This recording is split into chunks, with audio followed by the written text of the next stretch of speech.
Hi everyone, Ben here. Today I'm going to be discussing ions and isotopes, which is another fundamental GCSE Chemistry topic. This video intends to serve as a follow-up to the previous video on the basic structure of an atom, so if you haven't checked that out, I'd advise you do so now. So just a quick recap on the previous video in case you didn't get a chance to watch it. We went over the basic structure of the atom, showing how the nucleus of the atom was at the centre and it consisted of protons and neutrons, and that electrons orbited this nucleus in the similar fashion to how planets orbit our sun. So at the top here we've got a little example, which is sodium. So as you can see, there are 11 electrons distributed among the shells, with 2 in the first shell, 8 in the second and 1 in the third. Just a reminder that only 2 electrons can fit on that first shell, and every shell afterward can hold a maximum of 8 electrons. An electron has a charge of -1 with no mass, a proton has a charge of +1 with a relative mass of 1, and a nucleus has no charge with a relative mass also of 1. These numbers here, the top number next to Na, that is the mass number, and that is the total number of protons and neutrons within the nucleus.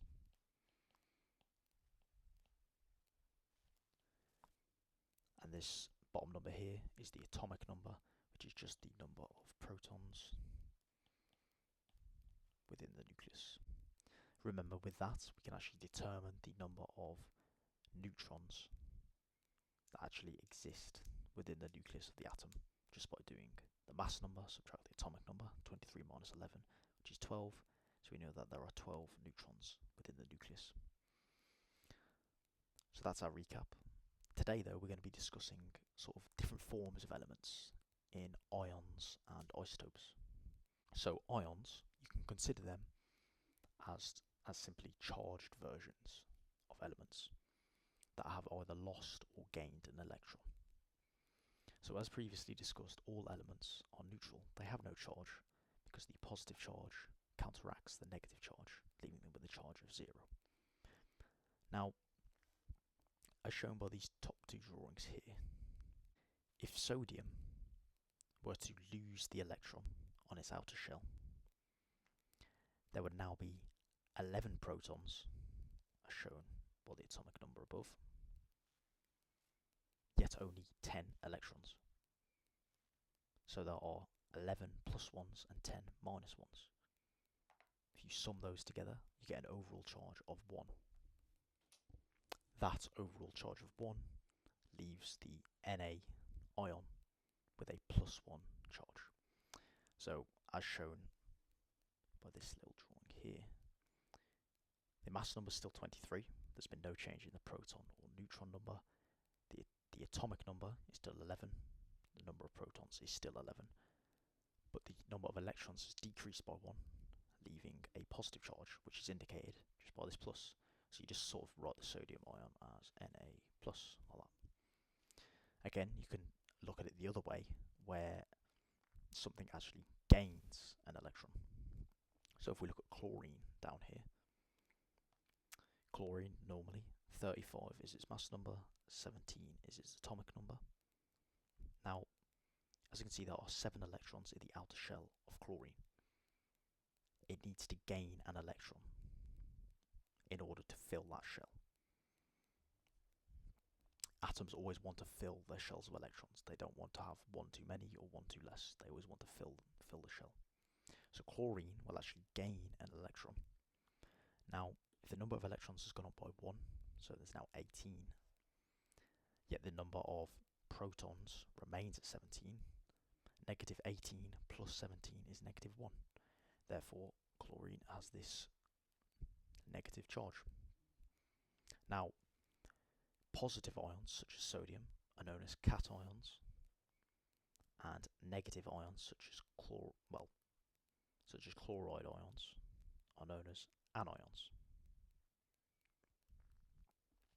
So these two combined, when they react, form NaCl, and they only react because sodium has 1 electron to give away and chlorine has 1 electron to gain.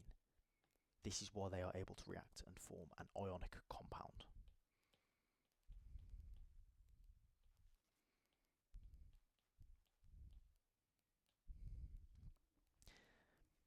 This is what I mean. This is what I meant by in the last video when I said that the number of electrons in the outer shell will determine the reactivity. If the outer shell is full of electrons, the element will be extremely unreactive. However, if there are 1 or 2 spare electrons, or 1 or 2 electrons off 8, so 6 electrons in the outer shell, they will be very eager to react and are much more likely to react to form these ionic compounds. There are ways to determine, based on the periodic table, which elements will react to form ionic compounds, which we'll touch in the future. Going on from there, we're going to look at another form of elements. These are isotopes. So isotopes are atoms of the same element with the same number of protons but a different number of neutrons. So if we analyse the example below, you've got 2 isotopes of carbon, carbon 12 and 14. They are the same elements with a couple key differences. The mass number of carbon 12 and 14 is different. The number after the dash indicates this mass number. So the mass number of carbon 12, 12, carbon 14, 14. Now we know the mass number is the number of protons and neutrons combined within a nucleus. So that must mean either the proton or neutron number is different between these two, because they are still neutral, so we know the electron count remains constant and the mass number does not change based on electron count. So if we look at the table, we've got 6 protons in carbon 12 and 6 in carbon 14, so they are equal. In terms of neutrons, there are 6 neutrons in carbon 12 and 8 in carbon 14. There are still 6 electrons in carbon 12 and 6 in carbon 14. So from this we can determine if the mass number has gone up by 2 and the neutron count has gone up by 2, carbon 14 is indeed an isotope. The proton number is still the same, but the neutron number has increased. So you can actually compare these numbers after the dashes in order to figure out the number of neutrons that have been gained or lost to form these isotopes. So there are actually ways we can determine the mass number of an element that is made up of isotopes. So the way you can do this is with this formula here. Mass number is the total mass of the atoms divided by the total number of atoms. So the total number of atoms will always be a percentage, and that percentage is always 100%. So in essence, you could cross this out and replace this with 100. So we only actually need to figure out the total mass of our atoms. Now, to do that, we have this question below, little example. We've got chlorine 35 and chlorine 37, 2 isotopes. Both make up chlorine. The abundance of chlorine 35 is 75%, and the abundance of chlorine 37 is 25%. Calculate the mass number of chlorine.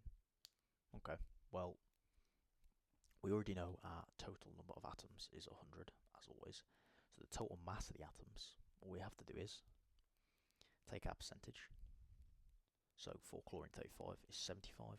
We do 75 multiplied by the mass number of the isotope, which is 35, plus the abundance of the other isotope. So it was 25% with a mass number of 37. We'll just do all that divided by 100. The brackets are there just for the sake of bid mass. Always have the brackets around each abundance calculation. We'll divide by 100. So just a bit of quick maths on the calculator. You get 2625 plus 925 over 100, which is equal to 3550 over 100, which totals to 35.5. Now, as you can see by this, the mass number, the resultant mass number of chlorine, is much closer to the mass number of the chlorine 35 isotope, which suggests there is much more of this Cl35 isotope than the Cl37 isotope. If there was much more of the Cl37 isotope, the resultant mass number would be closer to 37. So I hope that sort of helps in terms of a written example. If anyone has any problems with this, just drop me a comment. I'm happy to go through it with anyone. But yeah, just practice these. Practice is key with these questions because they like putting these on the exams, and I reckon 3 marks is what you could be awarded if you get this correct. And even if you don't get that formula down, calculate even the abundance maybe of one of the isotopes, that's 1 mark. So just give it your best shot.